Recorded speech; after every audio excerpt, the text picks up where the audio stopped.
called me down here. What for?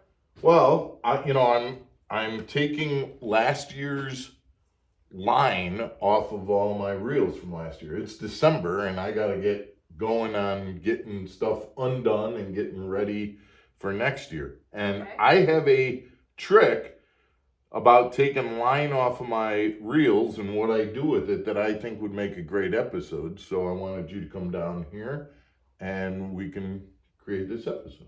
Cool. Make Sounds sense? We'll be back right after this.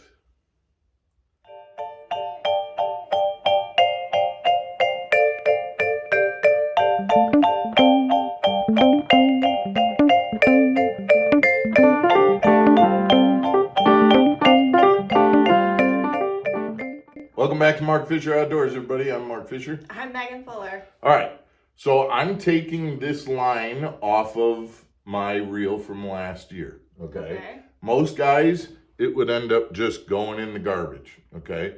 But what I'm going to do, remember, Megan, we talked about we want to put braided line on a lot of our spinning gear and on a lot of our bait casters and things like that. Right. Well, the thing about braided line is it slips on the spool if you just go braided line directly to the spool. And so what you end up needing is a monofilament or a fluorocarbon backing. And that does two things. It stops it from slipping, but it also saves money because that way you don't have to put all that expensive braided line onto your spool. You can start it with some fluorocarbon backing and then go and put your braid on for 100 yards or whatever, and you're saving a lot of money. So it's like recycling line. That's exactly what we're doing here. There's no reason to just throw all of this line away. I'm going to recycle it. And where I recycle it is on some old reels that I have. I have a container of old reels. You know, I can't throw anything away. And there's a reason that I can't throw it away. If I've got an old reel like this that maybe I don't use anymore, but at some point I need a handle or I need a knob or something like that, I can part this old reel out and put it on a different one. But what I'm going to do here, if you look at this is my last year's line and reel, and all I'm going to do is I'm going to take an old reel, and as you said, basically what I'm doing is recycling that old line.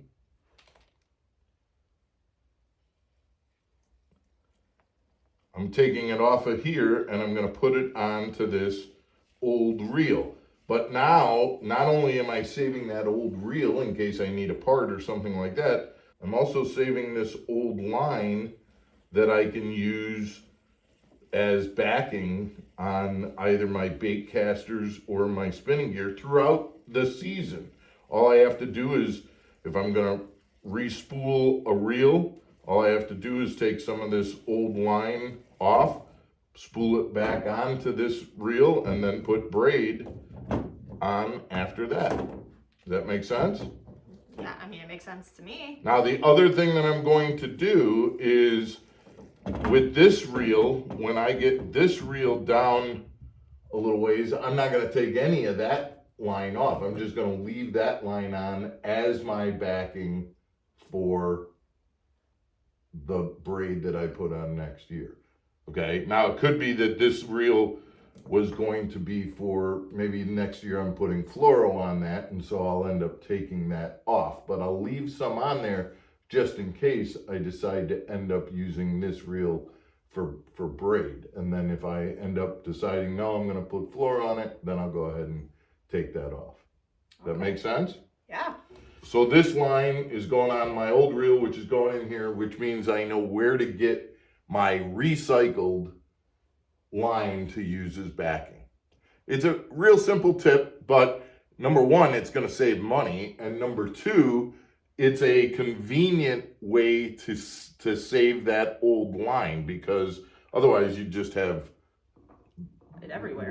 Gobs of old line laying around and things like that, or you'd just be tossing it in the garbage and throwing away that money and wasting it that way. Right. I mean, it seems like it could be a little bit labor intensive, but you think it's still worth it? Oh, well, you have to take the line off anyway. You're just taking it off and putting it somewhere Oh. instead of putting it in the garbage. Because the